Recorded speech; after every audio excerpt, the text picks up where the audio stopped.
Módulo 6. Plan de estudios de la especialidad en medicina interna. Úlcera péptica gastroduodenal.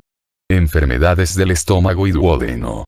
Una revisión bibliográfica realizada en el Hospital Clínico Quirúrgico Docente Miguel Enríquez. La Habana, abril 2020.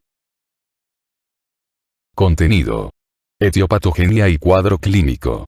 Diagnóstico diferencial y positivo. Complicaciones.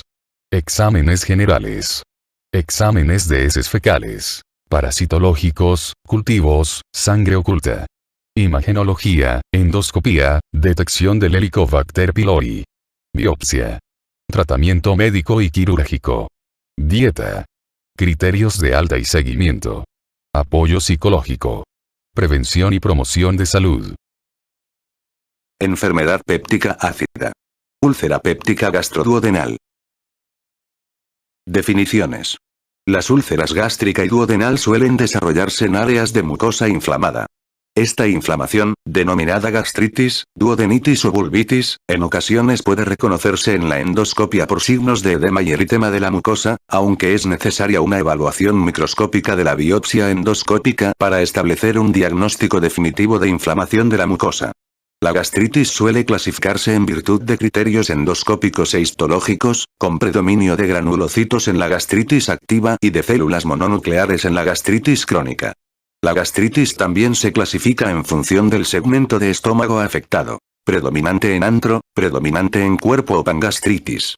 Por último, la ausencia o presencia de estadios premalignos de lesión de la mucosa, como consecuencia de la inflamación prolongada, define la distinción entre gastritis no atrófica y atrófica, respectivamente.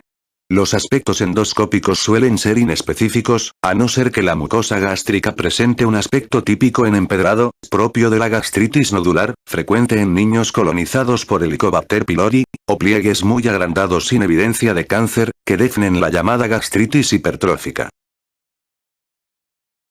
Úlcera péptica. Una úlcera péptica es un defecto mucoso que presenta un diámetro de al menos 0,5 centímetros y que penetra en la capa muscular de la mucosa. Los defectos mucosos de menores dimensiones se denominan erosiones. Las úlceras gástricas se subdividen en proximales, localizadas en el cuerpo del estómago, y distales, situadas en el antro y el ángulo del estómago. Aparecen sobre todo a lo largo de la curvatura menor, en particular en la mucosa del área de transición entre el cuerpo y la zona antral. Las úlceras duodenales se suelen desarrollar en la pared anterior o posterior del bulbo duodenal u, ocasionalmente, en ambas, úlceras enfrentadas o que se besan. Las lesiones distales al bulbo duodenal se denominan úlceras posvulvares. Los pacientes que previamente se han sometido a resección gástrica, técnicas de Billroth I o II, pueden desarrollar ulceración en la anastomosis gastroduodenal, úlcera anastomótica. Sin embargo, las úlceras posteriores a la técnica de Billroth II se localizan predominantemente en la mucosa yeyunal, en la unión entre las asas aferente y eferente. Las úlceras anastomóticas también ocurren tras la cirugía de derivación gástrica, por ejemplo, la cirugía bariátrica en Niederreux. Otras úlceras pépticas pueden aparecer en localizaciones de mucosa gástrica metaplásica o heterotópica, por ejemplo, en un divertículo de Meckel, en el recto o en un esófago de Barrett. Los pacientes con hernia de hiato grande pueden desarrollar ulceraciones gástricas llamadas úlceras de Cameron, a nivel de la hernia. Las úlceras de Dieulafoy, que son pequeños defectos mucosos sobre una arteriola intramural, pueden causar hemorragia grave. Aunque estas lesiones aparecen en todo el tracto gastrointestinal, 2/3 de ellas se producen en el estómago. Epidemiología. La prevalencia mundial de la gastritis es reflejo de la prevalencia del Helicobacter pylori.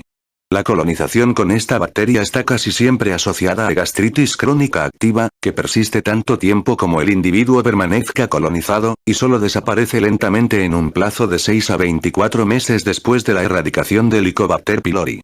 La colonización por Helicobacter pylori ocurre, de ordinario, en la primera década de la vida y se mantiene después de forma indefinida.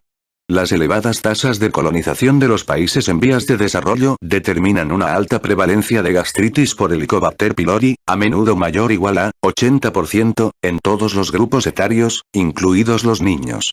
La presión colonizadora en la infancia de los países occidentales ha descendido de manera llamativa en los últimos decenios, creando un fenómeno de corte natal en la prevalencia de la gastritis por Helicobacter pylori que, en la actualidad, afecta a menos del 20% de los adultos jóvenes y a una cifra del 40 al 60% de las personas mayores.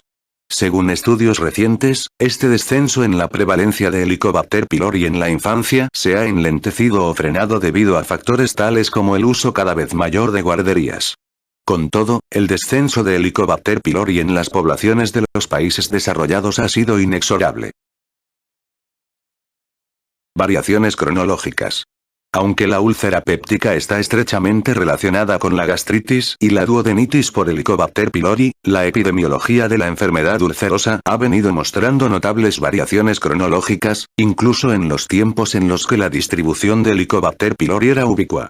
La incidencia de la úlcera péptica aumentó considerablemente en los países occidentales a finales del siglo XIX y principios del XX y ha ido disminuyendo a lo largo de los últimos 40 años, aunque aún es un trastorno frecuente. Se cree que la reducción de esa incidencia, asociada a la reducción del número de ingresos hospitalarios y de cirugía por úlcera péptica, es reflejo de la disminución en la prevalencia de la colonización gástrica por Helicobacter pylori.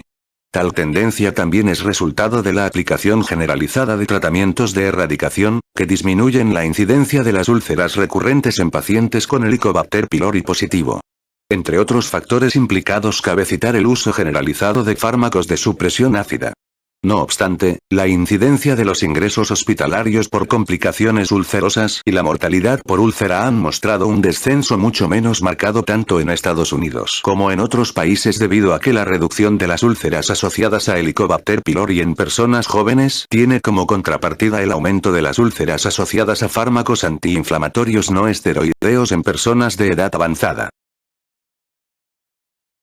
En el mundo occidental, las úlceras duodenales son más frecuentes que las gástricas.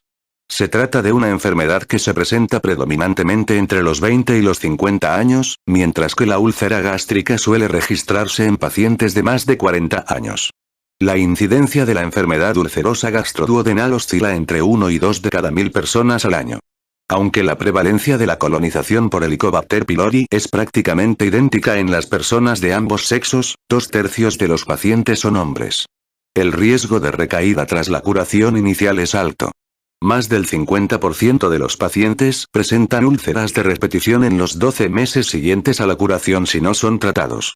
El tratamiento de mantenimiento con supresores de ácido reduce esta tasa, pero solo las medidas terapéuticas que eliminan la causa subyacente de la úlcera permiten prevenir las recaídas. Biopatología. Úlcera péptica gastroduodenal. Helicobacter pylori. La mayor parte de las úlceras pépticas se asocian a Helicobacter pylori. Los estudios clínicos iniciales sobre la correlación entre la bacteria y la úlcera pusieron de manifiesto que en torno al 85% de los pacientes con enfermedad ulcerosa gástrica y el 95% de los afectados por úlcera de duodeno estaban colonizados por Helicobacter pylori. La mayoría de las personas positivas para Helicobacter pylori no presentan síntomas específicos ni padecen úlcera. El riesgo estimado de desarrollo de la enfermedad en los pacientes con una colonización persistente por Helicobacter pylori oscila entre el 5 y el 15%, es decir, de 3 a 8 veces superior que en las personas negativas para Helicobacter pylori.